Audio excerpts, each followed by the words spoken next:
Miguel, vamos virar a página, vamos falar sobre esse depoimento de Bolsonaro à Polícia Federal.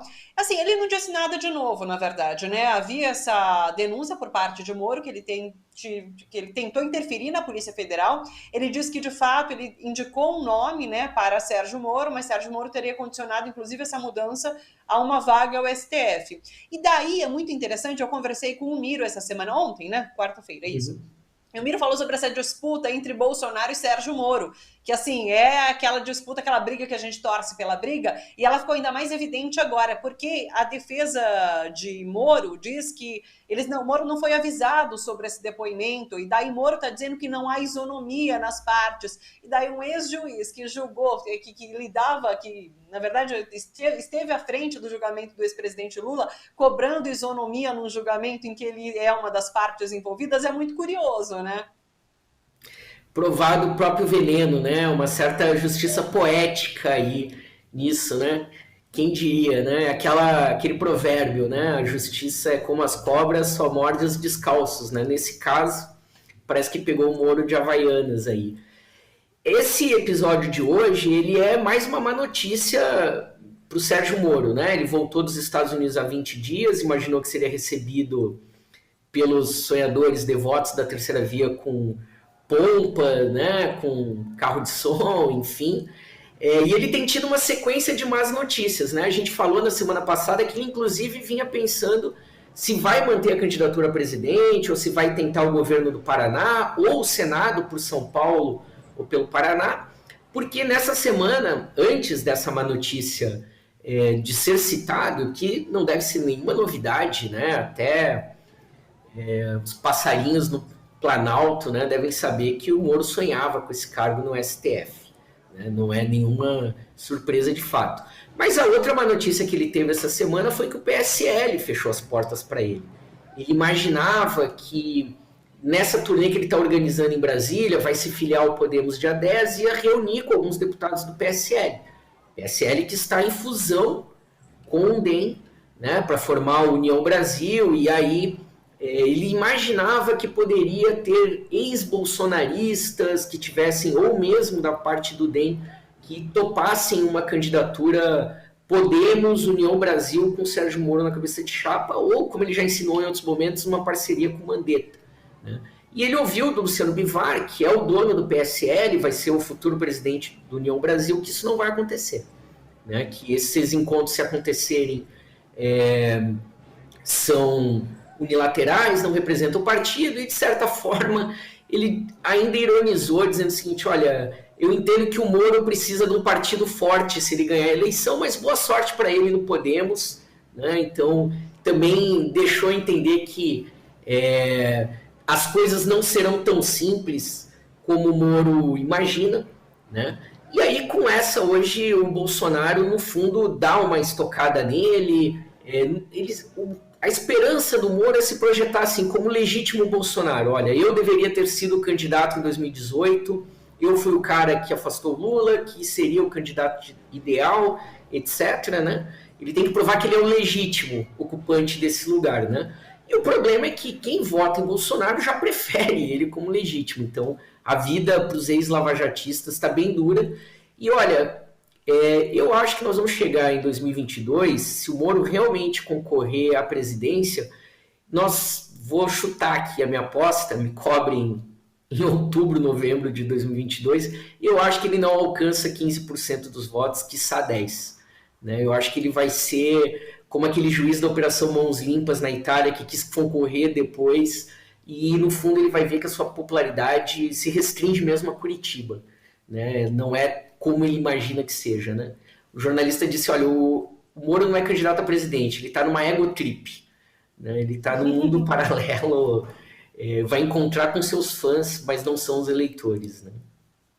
Sim. Ainda que, Miguel, a pesquisa IPESP, que saiu ontem, né, traz ali Lula disputando com os principais nomes a presidência em 2022, e Moro é o que tem maior intenção de voto comparado com os outros candidatos nessa disputa com Lula, né? Então, eu não sei, todo mundo diz que é uma figura perigosa. Você acredita ser uma figura perigosa ou realmente em 2022 essas chances devem cair bastante? Olha, no Brasil sempre tudo é muito difícil, né? Se a gente dissesse em 2016 que o Bolsonaro seria presidente em 2018, É, né? Só o Onyx Lorenzoni acreditava nisso, né? Nem o próprio Jair Bolsonaro. Então, claro, o Breno sempre diz isso quando vem aqui, né? O Breno Altman, olha, pesquisa, o Miro disse ontem, é a fotografia do momento. verdade. Muita coisa Sim. pode acontecer até lá, né? Agora, o fato é, o que as pesquisas têm demonstrado, que o eleitor tem procurado a personalidade de uma pessoa que resolve os problemas. O que o eleitor quer é alguém que resolva os problemas econômicos. E aí a gente sabe de cabeça, qualquer um de nós que sai de casa sabe quais são os problemas do país. É o preço dos alimentos, é o preço dos combustíveis, né? Isso joga a favor do Lula porque ele sempre vai jogar com o passado. Ele vai dizer, olha, mas vocês se lembram que enquanto eu fui presidente, a gente tinha o valor da gasolina era mais baixo, a gente estava chegando numa situação de pleno emprego, etc. Né? E a votação dos precatórios ontem é importante porque o Bolsonaro tem aí 10 meses para provar que ele pode resolver esses problemas da inflação. Eu acho que ele não consegue, porque isso implica em mexer com a natureza do próprio governo, mas é o que ele vai tentar fazer, pelo menos com essa parcela que vai receber os R$ 400. Mas ele não consegue resolver em outros setores da sociedade. Né? Nós temos aí 70% da população do Brasil teve perda da renda durante a pandemia. Né? Então, esses R$ 400 vai se localizar numa faixa específica. Muito bem. Então, a probabilidade para um terceiro candidato tem.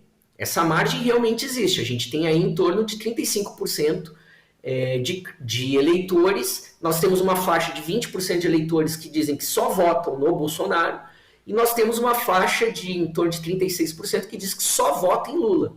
Né? Mas sobra aí algo em torno de 30% a 35% que estaria disposto a votar no candidato, mas que tem essa característica de resolver os problemas econômicos. E aí, alguém já ouviu o Moro falando sobre problemas econômicos? Né?